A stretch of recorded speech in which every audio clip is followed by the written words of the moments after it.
wabarakatuh. Jumpa lagi kita di channel YouTube Kasasi 059. Masih ongoing terus di channel ini membicarakan masalah kekisruhan internalnya PDIP. Kayaknya sih ini diambang kehancuran, perpecahan di internal sendiri. Kalau perpecahan itu disebabkan oleh eksternal itu wajar lah ya, dunia politik ya, dunia cawi-cawi dan lain-lain sebagainya. Tapi ini kelihatannya kalau kita terawang ya, banyak juga orang berpendapat bahwa perpecahan ini disebabkan oleh dua orang ini, keroknya nih. Tapi mungkin Ibu Mega menyadari atau tidak, nggak tahu juga ya. Dua orang keroknya siapa lagi ya? Siapa lagi? Mungkin kita sudah sama-sama tahu. Yang satu dengan aktingnya yang nangis-nangis ya, pencitraan ya, sedih. Yang satu lagi dengan bacotnya, congornya yang terlalu tidak berfilter dan tidak bermoral lah menurut kita, caranya menyerang seseorang, menyerang pemerintah yang tidak punya data yang ada pun kalau menurut dia ada data, tapi data yang dikarang-karang sendiri aja karena kebencian ya, menghujat terus. Nah itulah mungkin inilah penyebab kehancuran. Tapi masih ada waktu sih sampai 2029. Kalau enggak diperbaiki, bukan hancur lagi tapi hancur berkeping-keping. Yuk kita reaksi apa yang dikatakan oleh channel YouTube Rojo Musti soal PDIP yang sudah retak dan diambang keterpurukan. Let's check it out. PDIP, partai besar dengan simbol banteng moncong putih yang selama ini menjadi raksasa politik di Jawa Tengah, kini terguncang bukan karena lawan, tetapi dari dalam. Kekalahan di Pilkada Jawa Tengah, daerah yang disebut-sebut sebagai kandang banteng, menampar keras wajah partai ini. Lutfi berhasil merebut kemenangan, namun yang lebih menarik adalah dampaknya. Bukan sekadar kehilangan suara, melainkan ancaman keretakan yang serius di tubuh PDIP. Yang mengejutkan, keretakan ini bukan datang dari rival, melainkan kadernya sendiri. Dennis Siregar, seorang simpatisan vokal, secara blak-blakan menyerang Bambang Pacul, meminta agar ia mundur setelah kekalahan ini. Kritik ini tidak hanya mengguncang, tetapi juga memancing reaksi keras dari loyalis Pacul, yang mengancam akan hengkang secara massal jika sang komandan benar-benar dipaksa keluar.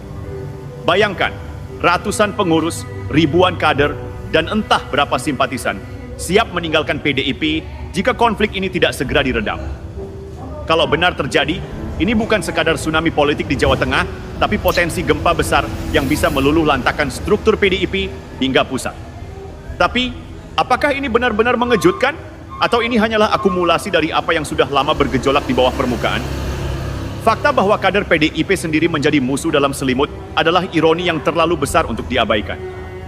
Di satu sisi, loyalis Bambang Pacul memuja kontribusinya selama bertahun-tahun. Di sisi lain, kritik keras seperti yang dilontarkan Dennis mengindikasikan bahwa ada rasa frustrasi mendalam terhadap gaya kepemimpinan. Dan ini bukan hanya soal Bambang Pacul.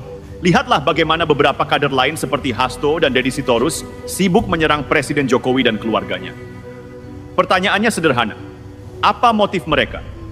Apakah ini strategi brilian untuk memperkuat partai?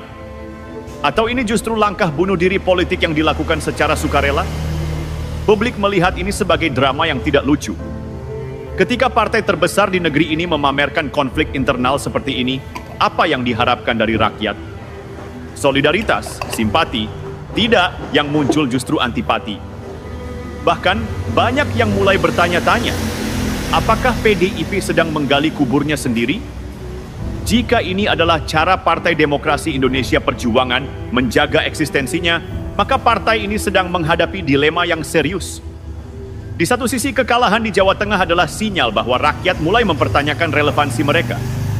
Di sisi lain, konflik internal mempertegas bahwa PDIP belum dewasa menghadapi kritik dan perbedaan pendapat di dalam tubuhnya sendiri. Apa yang bisa kita simpulkan dari ini? Bahwa politik tidak pernah hanya soal menang dan kalah, tetapi tentang bagaimana menghadapi kekalahan. Sayangnya PDIP yang selama ini mengklaim sebagai partai besar dengan ideologi kuat, justru terlihat goyah ketika menghadapi ujian seperti ini. Ada satu hal yang tidak bisa diabaikan. Semakin keras kader menyerang Jokowi dan keluarganya, semakin nyata bahwa mereka kehilangan arah. Jokowi, meski seorang presiden yang lahir dari rahim PDIP, menjadi sasaran empuk bagi kader-kader yang seharusnya mendukungnya. Mengapa? Karena Jokowi bukan tipe pemimpin yang tunduk pada dogma partai, karena ia lebih memilih berpihak pada rakyat daripada agenda politik sempit. Yang jelas, serangan-serangan ini bukan hanya merusak citra Jokowi, tetapi juga mempermalukan PDIP. Ketika sebuah partai besar sibuk bertengkar di depan umum, bagaimana mereka berharap rakyat percaya bahwa mereka mampu memimpin negara? Jika PDIP terus melanjutkan pola ini, maka 2029 bukan lagi soal siapa yang menang atau kalah, tapi apakah PDIP masih ada atau tidak. Kekalahan di Jawa Tengah adalah pelajaran mahal. Konflik internal adalah peringatan keras.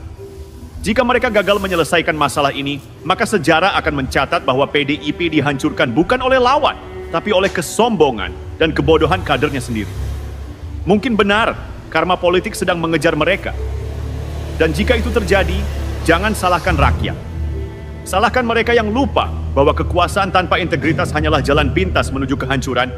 Kekalahan adalah guru terbaik jika ada yang mau belajar. Tapi pertanyaannya, apakah PDIP benar-benar mau belajar dari kekalahan ini? Atau justru memilih tenggelam dalam drama internal yang tak berkesudahan? Ketika partai sibuk memutar narasi untuk menyalahkan satu sama lain, rakyat hanya akan melihat satu hal, ketidakmampuan. Jawa Tengah selama ini adalah benteng yang nyaris tak tertembus. Sebuah wilayah yang identik dengan warna merah, simbol kesetiaan tanpa kompromi. Namun, kemenangan Lutfi di pilkada kemarin memecah mitos itu. Apakah ini sekadar kekalahan taktis? Atau ada sesuatu yang lebih dalam? Rakyat mungkin sudah bosan. Bosan dengan janji-janji lama yang tidak berubah. Bosan dengan kader-kader yang lebih sibuk mencari panggung daripada bekerja. Bosan dengan retorika yang tidak pernah dibarengi tindakan nyata. Dan akhirnya mereka memilih sesuatu yang baru, meskipun belum tentu lebih baik. Nama Bambang Pacul adalah pusat dari pusaran ini. Pendukungnya memujinya sebagai figur tak tergantikan, seorang komandan yang telah mengorbankan segalanya untuk partai. Tapi kritik juga tidak main-main. Kekalahan di Jawa Tengah adalah tanggung jawab yang tidak bisa diabaikan. Namun, pertanyaan yang lebih besar adalah, apakah partai ini terlalu bergantung pada figur-figur lama? Generasi muda semakin teralienasi dari gaya politik tradisional seperti yang dimiliki Pacul. Mereka menginginkan pemimpin yang relevan dengan zaman, bukan yang terjebak nostalgia masa lalu. Jika PDIP ingin bertahan, mereka harus menjawab tantangan ini dengan serius. Tak kalah menarik adalah peran Hasto dan Deddy Sitorus dalam drama ini. Bukannya memperkuat partai, mereka justru menyerang Jokowi, yang notabene adalah salah satu presiden paling populer di era modern. Apakah ini strategi untuk menciptakan jarak? Atau sekadar permainan ego yang tak terkendali? Serangan mereka bukan hanya tak etis, tetapi juga kontraproduktif. Publik tidak bodoh. Mereka bisa melihat bahwa konflik ini hanyalah pertarungan kekuasaan, bukan perjuangan untuk kepentingan rakyat. Dan jika Hasto serta Deddy terus menyerang Jokowi, mereka mungkin akan mencatatkan nama mereka dalam sejarah sebagai dua orang yang mempercepat kehancuran partai yang pernah menjadi dominan. Akhirnya, keputusan tetap ada di tangan rakyat. Partai politik bisa berargumen, berkelahi, bahkan berkhianat, tetapi pada akhirnya rakyat yang akan memutuskan siapa yang layak memimpin. PDIP harus ingat bahwa kekuasaan bukanlah hak, melainkan kepercayaan yang harus terus-menerus diperjuangkan. Jika mereka terus sibuk menghancurkan diri sendiri, rakyat tidak akan menunggu untuk menyelamatkan mereka. Dunia politik tidak mengenal belas kasihan. Kandang banteng yang selama ini digadang-gadang sebagai simbol kekuatan kini mulai terlihat rapuh. Ironinya, bukan musuh yang menyerang, melainkan banteng-banteng di dalam kandang yang saling menanduk. Lupa bahwa mereka semua ada dalam kapal yang sama. Jika terus begini, 2029 akan menjadi batu nisan bagi Partai Demokrasi Indonesia Perjuangan.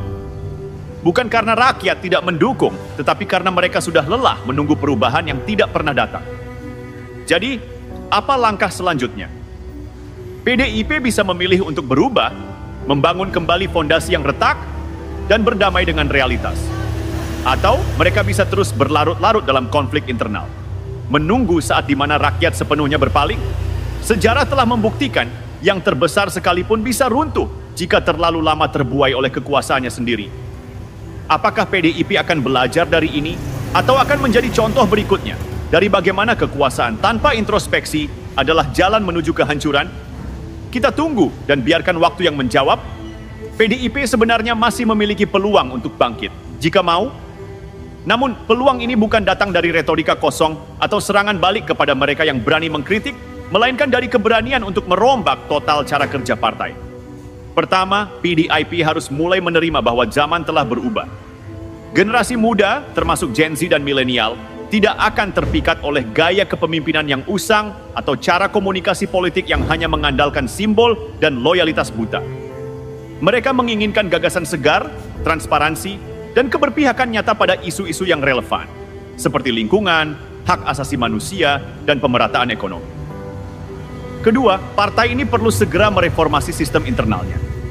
Konflik internal adalah hal wajar, tetapi jika dibiarkan terbuka tanpa solusi, ia akan menjadi bom waktu. PDIP membutuhkan mekanisme yang kuat untuk meredam perbedaan pendapat secara internal sebelum menjadi konsumsi publik. Karena sejujurnya, drama politik semacam ini lebih banyak merugikan daripada menguntungkan. Bambang Pacul, meskipun banyak dikritik, juga memiliki potensi untuk menjadi simbol perubahan, jika ia mau merangkul kritik dan menjadikannya motivasi. Namun jika ia memilih bertahan hanya untuk membuktikan sesuatu kepada para pengkritiknya, ia akan terjebak dalam perang ego yang akhirnya memakan dirinya sendiri. Apakah Bambang Pacul bersedia mundur demi menyelamatkan partai? Ataukah ia akan bertahan dan membawa loyalisnya keluar, yang bisa berarti meruntuhkan fondasi PDIP di Jawa Tengah? Keputusannya akan menentukan bukan hanya nasib dirinya, tetapi juga nasib partai secara keseluruhan. Lalu bagaimana dengan Hasto dan Dedi? Jika keduanya terus menyerang Jokowi dan keluarganya, mereka hanya akan memperbesar jurang antara PDIP dan publik yang masih menaruh harapan pada Presiden ke-7 RI itu. Apakah mereka sadar bahwa Jokowi adalah aset politik terbesar yang dimiliki partai ini? Atau mereka terlalu sibuk mempertahankan posisi pribadi